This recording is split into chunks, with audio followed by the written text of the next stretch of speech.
BDA ಹಾಲಿ commissioner N Jayaram ನಿವೃತ್ತಿಗೆ 3 ದಿನ ಬಾಕಿ ಇದೆ. ಬಿಡಿಎ ಆಯುಕ್ತರ ಹುದ್ದೆ ಪಡೆಯಲು ಹಿರಿಯ ಐಎಎಸ್ಗಳ ಪೈಪೋಟಿಗಳು ನಡೀತಾ ಇದೆ.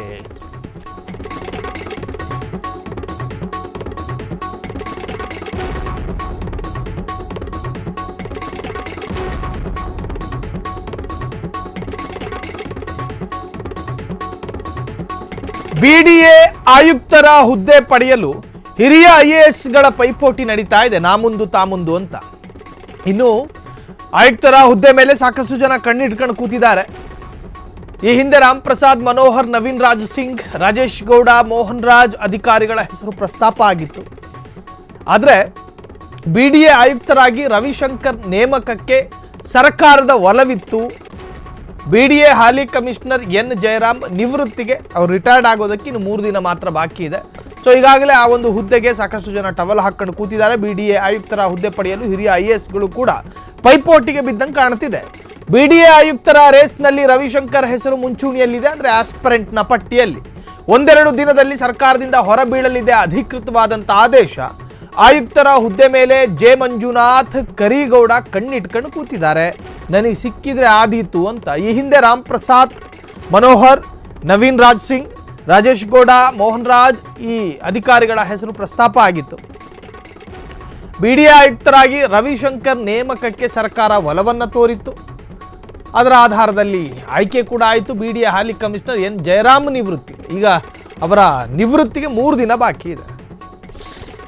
ಬಿಡಿಎ ಕಮಿಷನರ್ ಹುದ್ದೆ ಸಿಕ್ಕಿದ್ರೆ ಸಾಕಪ್ಪ, 1 ವರ್ಷದಲ್ಲಿ ಎಲ್ಲ ಸೌಕರ್ಯಗಳನ್ನು ಕೂಡ ಪಡಿಬಹುದು ಎನ್ನುವಂಥ ಒಂದು ಆಡ್ಮಾತಿದೆ ಜನರ ಎಡೆಯಲ್ಲಿ.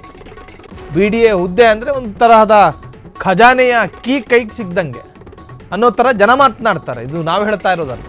ಸೊ ಹಾಗಾಗಿ ಆ ಹುದ್ದೆಯಲ್ಲಿ ಒಬ್ಬರು ನಿವೃತ್ತಿ ಪಡಿಬೇಕಾದ್ರೆ ಆ ಹುದ್ದೆಗೆ ನಾನು ಬಂದರೆ ಸಾಕಿತ್ತು ಅನ್ನುವಂಥ ಆಸೆಗಳು ಹುಟ್ಕೊಳ್ಳುವಂತಹದ್ದು ಸಹಜ.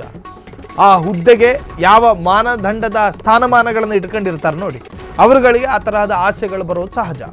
ಅದರಲ್ಲಿ ಆ ಆಕಾಂಕ್ಷಿ ಆಸ್ಪರೆಂಟ್ಗಳ ಪಟ್ಟಿಯಲ್ಲಿ ಸಾಕಷ್ಟು ಐಎಎಸ್ಗಳಿದ್ದಾರೆ. ಅದು ಆಶ್ಚರ್ಯ. ಇನ್ನೇನು 3 ದಿನ ಇದೆ ಸರ್ಕಾರ ಅಧಿಕೃತವಾಗಿ ಘೋಷಣೆ ಮಾಡೋದಕ್ಕೆ. ಅದು ಅದರದೇ ಆದಂತಹ ರೀತಿ ರಿವಾಜಿನ ಆಧಾರದಲ್ಲಿ ಆಯ್ಕೆ ಆಗುತ್ತೆ, ಆಯ್ಕೆಯ ಪ್ರಕ್ರಿಯೆಗಳು.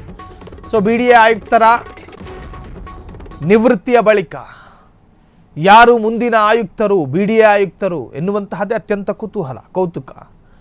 ಸೊ ಆಕಾಂಕ್ಷಿಗಳ ರೇಸ್ನಲ್ಲಿ ಸಾಕಷ್ಟು ಜನ ಇದ್ದಾರೆ. ಆ ರೇಸ್ನಲ್ಲಿರ್ತಕ್ಕಂತಹ ಸಾಕಷ್ಟು ಜನರ ಪೈಕಿ ಯಾರ ಮೇಲೆ ಸರ್ಕಾರದ ಒಲವು ಎನ್ನುವಂತಹದ್ದೇ ಪ್ರಶ್ನೆ. ಅದರ ಬಗ್ಗೆ ಈಗಾಗಲೇ ಕರ್ನಾಟಕದಲ್ಲಿ ಬಹಳಷ್ಟು ಚರ್ಚೆಗಳಾಗ್ತಾ ಇದೆ. BBMP ಮಟ್ಟದಲ್ಲೂ ಕೂಡ ಈ ವಿಚಾರ ಬಹಳಷ್ಟು ಚರ್ಚೆಗೆ ಕಾರಣವಾಗಿರುವಂತಹದ್ದು. ಯಾರಾಗ್ತಾರೆ ಬಿಡಿಎ ಆಯುಕ್ತರು ಎನ್ನುವಂತಹದ್ದು. ಸೊ ಸರ್ಕಾರ ಯಾರ ಮೇಲೆ ಒಲವು ತೋರಿಸುತ್ತೆ ಮತ್ತು ಯಾರ ಮೇಲೆ ಕರುಣೆ ತೋರಿಸುತ್ತೆ ಎನ್ನುವಂತಹದ್ದೇ ಈಗಿರ್ತಕ್ಕಂತಹ ಪ್ರಶ್ನೆ.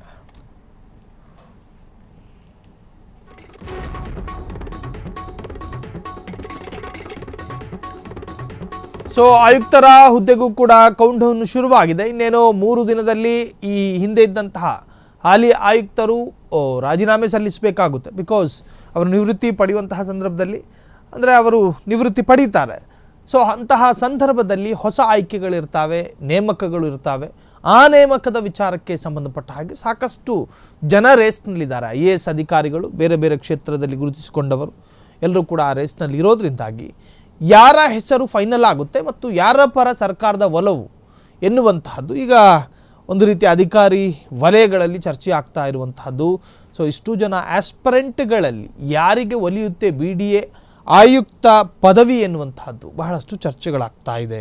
ಕ್ಷಣ ಕ್ಷಣದ ಸುದ್ದಿಗಳಿಗಾಗಿ ಫ್ರೀಡಂ ಟಿವಿ ಸಬ್ಸ್ಕ್ರೈಬ್ ಮಾಡಿ, ಲೈಕ್ ಮಾಡಿ ಹಾಗೂ ಫಾಲೋ ಮಾಡಿ. ಹೊಸ ಸುದ್ದಿಗಳ ನೋಟಿಫಿಕೇಶನ್ಗಾಗಿ ಬೆಲ್ ಐಕಾನ್ ಮೇಲೆ ಕ್ಲಿಕ್ ಮಾಡಿ.